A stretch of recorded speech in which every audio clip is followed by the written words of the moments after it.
r/ask Reddit. What do you use to remind yourself that everything isn't that bad? I don't need a wheelchair anymore. Your name wouldn't happen to be John Locke, would it? That comment gave me a smile, with an orange over my teeth.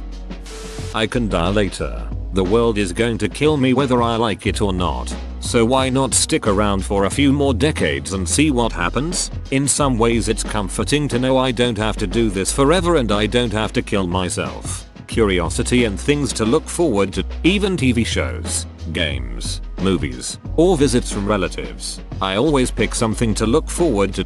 I've heard that's a really good strategy for people struggling with suicidal thoughts. Pick one or two things that are coming out weeks or months from now. A new game, book, movie, whatever, and remind yourself that you will miss out on that one thing if you go through with it. It's the little things that keep us going, and it's the little things that are often the most important. Used to say this about finding out about how Game of Thrones would end, and now I wish I'd just killed myself. I try to remember that we're all just making it up as we go along.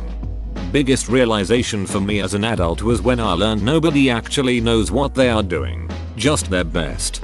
I just realized this not too long ago, and it was the most liberating thing to know that everyone is flying just as blind as I am, with respect to experiences of course. I think about the fact that all things considered I'm reasonably healthy and there's no warrant out for my arrest. Yet. I text a friend and see if they want to have dinner. We plan something and cook it with a good drink. Then another. Repeat as necessary. Life feels pretty good after a few drinks and dinner with friends. Also, I get to try out a lot of new recipes. What are these friends you speak of? I learned in college the danger of having friends you also work with. So now I pretty much just don't have friends I can just invite over.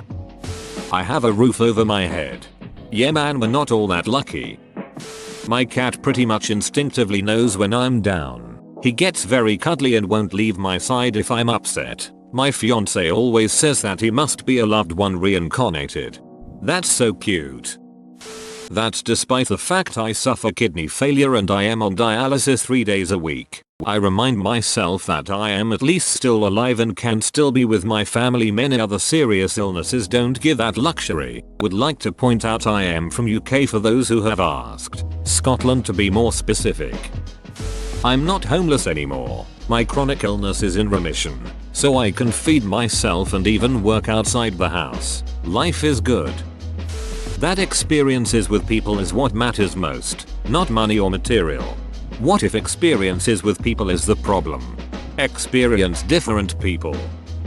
Hopefully this gets past all the award stuff. But one thing that reminds me that everything isn't all bad is that I have people and pets that want me around. I can have an utterly terrible day, come home, and my dog is waiting at the door to greet me. Every day, I'll go lay down, and he'll come cuddle with me. My sister notices the funk, and will make me dinner or a dessert or something to lift my spirits. And I don't have to say a word. I'm close enough with my best friend that he can notice something off about me just by the way I text. And he'll come over to play some video games and talk. Please remember that there are people around you that love you and care for you. When you're having an utterly shit day, there are people that actively want to make it better because they care for you. You may not notice the ways that they do it, but they do. It can be as simple as just asking how your day was. They know. They can tell. Or as elaborate as taking you out to unwind and have a fun time to forget and relax. No one is ever alone in this world, even if you feel it. And if you genuinely feel it, message me. I'm always welcoming conversations from anyone. My kids. They are helping me more than anything else right now. My kids are the best little a-holes I've ever known. It's so easy to have the worst duck-in day ever. Then you get to see your little one who's stoked to see you and it's all peachy again. My kid will come running to me or his mom when we pick him up from daycare, chatter and sing the whole way home in the car, then ask for his favorite movie or something while grabbing his blanket and getting snuggies. At this point I think I need them more than he does. I remember that Yahoo hasn't given up, so why should I? Reminds me of a saying that I used to repeat to myself occasionally. If Internet Explorer is brave enough to ask to be your default browser, You can be brave enough to ask that girl out. I found this absolutely hilarious, and one time it actually gave me the courage to ask somebody out, lol. My love for deer on the side of the road. The ones that are alive. It reminds me the innocence of nature and makes me feel warm and alive. Glad you don't love the dead ones. Necrophilic bestiality is one hell of a kink. High school is almost over and a new chapter of my life is about to start.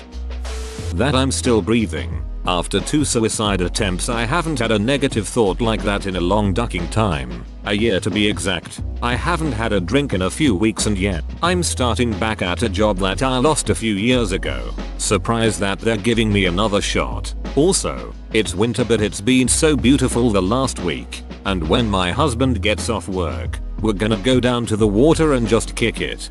I'm so glad you failed both times. Happy to hear you're doing so much better. That I know what Obama's last name is. On an infinite timeline, I somehow happen to exist at the same time as Rick and Morty and Honey Mustard and Onion Pretzel Bites. You don't know what you're missing out on my timeline.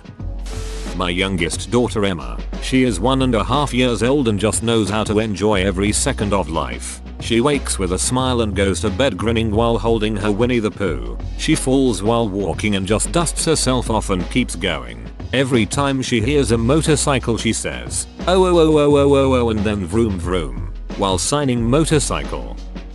Remembering that statistically speaking, we live in the most peaceful and prosperous time in history. Average lifespan is the longest it's ever been. And the world is slowly yet constantly getting better for everyone regardless of situation. It may not always look that way, but on average it is true. I go for a walk. Sometimes a little sunshine will help ease my anxiety.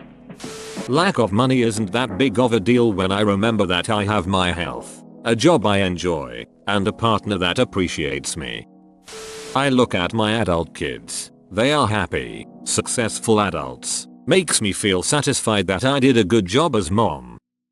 My mom, she died from cancer at the age of 48 while my sister was addicted to heroin. My dad was cheating on her and was going through bankruptcy. Regardless, she still showed people so much kindness and was a fantastic woman who was always smiling. I have depression and my life isn't so great right now, but I always tell myself that it can get better and that if my mom could live day to day with a smile on her face, so can I, and I feel more people going through a terrible time can really use an example like her to at least give them a little push in the right direction.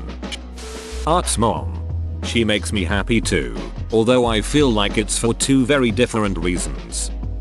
I think of the soldiers in the trenches in World War I. It puts things in perspective on when I'm getting up early for a stressful day in the office. Preamble. I am in no way a badass and in no way am I scoreboarding anybody. Got mortared a few times in Afghanistan. After that, you come to realize that every day above ground is a gift. Whoa, you made it to the end? You're a ducking beast. I'll cut you a deal. Smash like and subscribe for more curated content, bruh. It's free and that's a great price.